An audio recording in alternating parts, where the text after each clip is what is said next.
আসসালামু আলাইকুম। আমি আজকে আপনাদেরকে টমেটো ডাল রান্না করে দেখাবো, খুবই সহজভাবে। টমেটো ডাল রান্না করার জন্য আমি নিয়েছি টমেটো কুচি, ধনেপাতা কুচি, পেঁয়াজ কুচি, কাঁচা লঙ্কা কুচি আর নিয়েছি রসুনগুলো এখনও থেতো করা।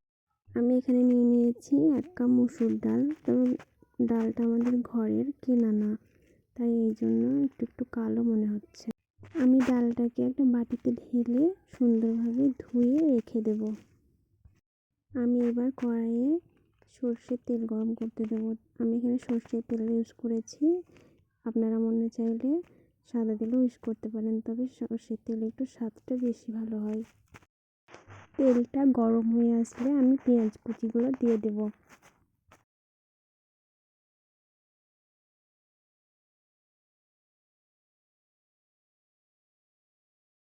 পেঁয়াজটা এরকম লাল লাল ভাজা ভাজা হয়ে গেলে আমরা ধুয়ে রাখা ডাল আর রসুন থেঁতোটা দিয়ে কিছুক্ষণ নাড়াচাড়া করব।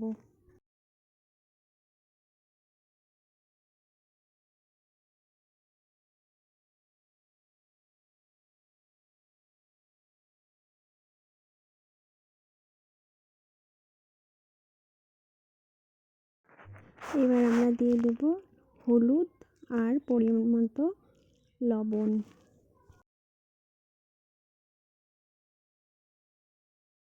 হলুদ আর লবণ দেওয়ার পর এরকম করে নাড়াচাড়া করে তেলের মধ্যে ভাজা ভাজা করে নিতে হবে। এরকম করে রান্না করে খেয়ে দেখবেন, টমেটো ডাল অনেক মজা লাগে।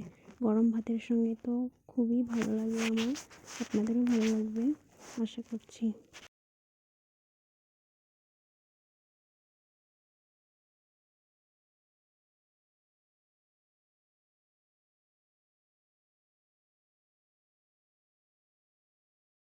আমি এরকম করে নাড়াচাড়ার পর দিয়ে দেব টমেটো কুচি।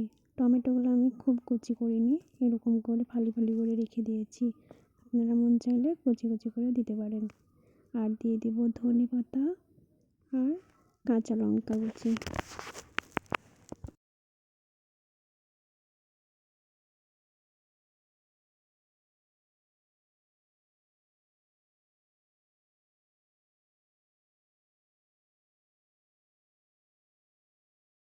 এই সব কিছু দেওয়া হয়ে গেলে আমরা ভালো করে নাড়াচাড়া করে পরিমাণ মতো পানি দিয়ে দেব।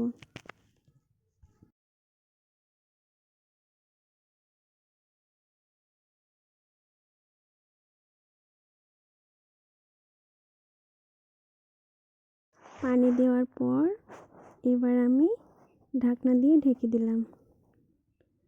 কিছুক্ষণ পর আমি যখন দেখব তখন সুন্দরভাবে ডালটা হয়ে গিয়েছে। এবার আমি পরিবেশন করব, একটা বাটিতে পরিবেশন করব।